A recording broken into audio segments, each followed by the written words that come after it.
నిజంగా ఈరోజు చాలా హ్యాపీగా అనిపిస్తుంది.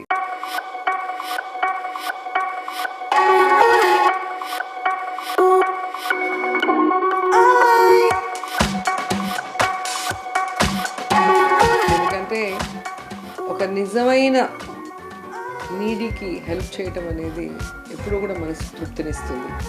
ప్రతి సంవత్సరం జగనన్న పుట్టినరోజు నాకు చాలా స్పెషల్. సో ఆ రోజు ఏదో ఒక పేద కుటుంబం జగనన్న కోసం, జగనన్నని ప్రేమిస్తున్న కుటుంబం బాగుండాలి అన్న ఆశతో, వారి ఆశీస్సులు జగనన్నకి ఎప్పుడూ ఉండాలన్న ఆకాంక్షతో నేను వెతికి పట్టుకొని వారికి హెల్ప్ చేయాలనుకుంటాను. సో అలా గతంలో మీరు చూస్తే పుష్ప అనే అమ్మాయిని దత్తత తీసుకొని మెడిసిన్ చదివిస్తున్నాను. ఆ తర్వాత మీరాసాపాలెం అనే గ్రామాన్ని దత్తత తీసుకొని ఆ గ్రామంలో కావాల్సిన అన్ని వసతులు కూడా ఏర్పాటు చేయడం జరుగుతుంది. అలాగే ఈసారి నాగరాజు అనే కుటుంబం, నిజంగా అతని కథ నన్ను చాలా కదిలించింది. నాకు ఒక జర్నలిస్ట్ మోహన్ అనే వ్యక్తి నా మీద చాలా నమ్మకంతో నాకు ఆ వీడియో షేర్ చేసి ట్యాగ్ చేయడం జరిగింది. సో అది చూడగానే నాకు చాలా ఏడుపు వచ్చేసింది. అండ్ నాకు బాగా కనెక్ట్ అయిన విషయం నాగరాజు.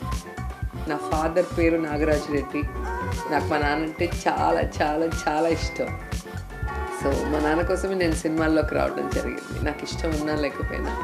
సో అలాంటి నా నాన్న పేరు పెట్టుకున్న ఒక వ్యక్తి నా సహాయం కోసం ఎదురు చూస్తున్నాడు అన్నప్పుడు ఖచ్చితంగా వాళ్ళకి సహాయం అందించాలి అనుకున్నా.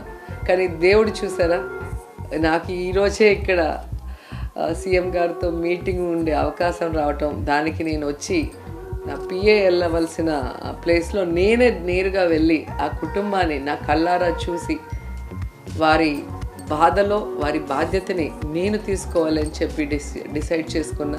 సో నాగరాజుకు చెప్పాను, ఇక నుంచి నీకు ఎవ్వరు లేరు అనుకోవద్దు, నేనున్నా, ఒక అక్కగా నేను ఎప్పుడు మీతో ఉంటా.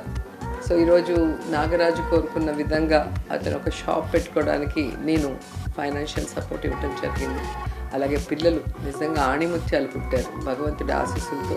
సో ఆ పిల్లలు చక్కగా చదువుకునే విధంగా నేను ఎప్పుడు సపోర్టివ్గా ఉంటాను.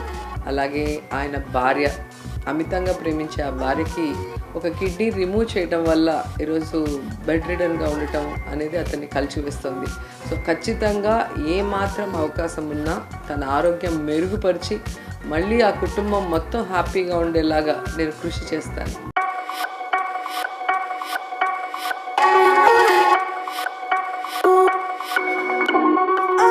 నార్మల్గా మనం ఎవరనేది తెలియకుండా ఆ కుటుంబాన్ని రీచ్ అయ్యి మన ఫేస్ రివీల్ చేసినప్పుడు వాళ్ళ రియల్ హ్యాపీనెస్ చూడాలని నాకు ఇష్టం.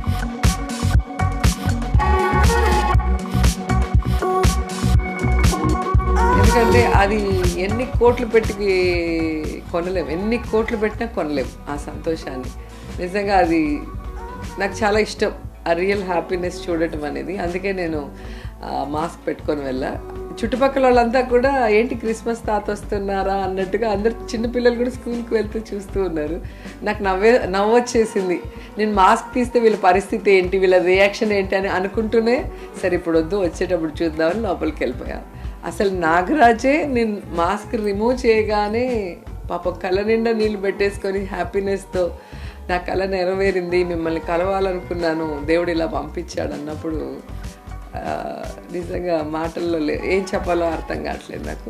అలాగే రివర్స్లో వచ్చేటప్పుడు నేను అక్కడ ఇడ్లీలు వేసే పెద్ద ఆవిడ లేచి అయ్యో మీరమ్మ నాకు తెలీదు అని చెప్పి ఆవిడ చాలా గౌరవంగా నమస్కారం పెట్టడము. తర్వాత ఒక ఆవిడైతే పెద్ద ఆవిడ ఫుల్ పడి నవ్వుతుంది, మీరేనా నేను ఎవరో అనుకున్నాను. అంటే వాళ్ళు ఎప్పుడు టీవీలో పేపర్లో చూసేవాళ్ళు స్ట్రైట్గా వాళ్ళకి కనిపించినప్పుడు వాళ్ళు అభిమానించే వ్యక్తిని దగ్గరగా చూడటం అనేది ప్రజలు చాలా హ్యాపీగా ఫీల్ అవుతారు. సో ఆ హ్యాపీనెస్ కూడా ఈరోజు నేను ఫీల్ చేశాను. మార్నింగ్ ఈరోజు నాకు చాలా పాజిటివ్గా స్టార్ట్ అయింది. సో ఈ బర్త్డే జగనన్న కోసం ఈ చిన్న బహుమతి. Happy birthday Jagananna. మరిన్ని వీడియోస్ కోసం ఛానల్ ని సబ్స్క్రైబ్ చేయండి, లేటెస్ట్ అప్డేట్స్ కోసం వాట్సాప్ ఛానల్ ని ఫాలో చేయండి అండ్ లింక్ డిస్క్రిప్షన్ లో ఉంది.